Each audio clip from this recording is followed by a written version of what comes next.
Anio ny firaisan-kinany ireo vondron'ny parlemantera maro anisa araka izany ny asabotso avy izao ifampitona etsy amin'ny Coliseum izy ireo ary fandaharam-potoana maro ihany koa no izahana arindra ny fandaharam-potoana izany izay napetraka mialoha ahafahany rehetra mandray anjara sy mianoka ao anatin'izay fifanomezana fotoana izay. Raha antsika ny tsara ho fantatra momba azy ity.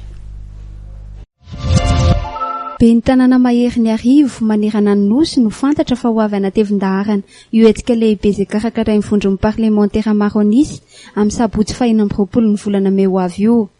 Ny olon-drehetra izay miandrandra fitoniana sy tsy tia korotana moa no asaina amin'izao etika lehibe izao. Mba ho fitandronan'ny filaminana mandritra ny fanatanterahana izao etika izao dia ho amafisina ny fitandronan'ny fandriam-pahalemana.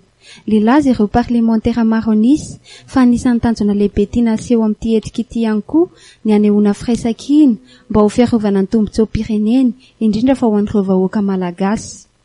Eto ihany koa dia manararoatra manambara amin'izany fomba hitenenana amin'ny vahoaka malagasy izany fa misy etsika lehibe izay iantsonay ny vahoaka malagasy rehetra amin'ny sabotsy ho avy izao eny amin'ny Coliseum no anatanterahana azy manomboka amin'ny folora. Izany dia iantsonay ny vahoaka malagasy rehetra miray hevitra sy vonona hikatsaka izany fitoniana izany. Fitoniana sy fifidianana manaraka ny lalam-panorenana. Izay mantsy ny foto-kevi-dehibe izay ijoroanay. Manantitra noho izany ny fanasana ny vahoaka malagasy rehetra mba ho tonga amalin'ny fanasanay amin'izay fotoanandro izay.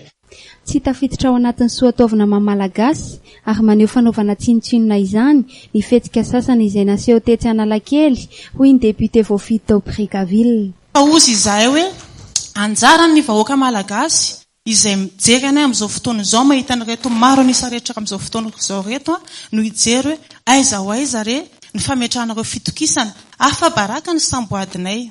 Afabaraka ny samboadinay satria nahoana samboadinay ve entina ilanjana anehoana fa hoe alevina mbola velona ny filoham-pirenena ilanjana vatapaty.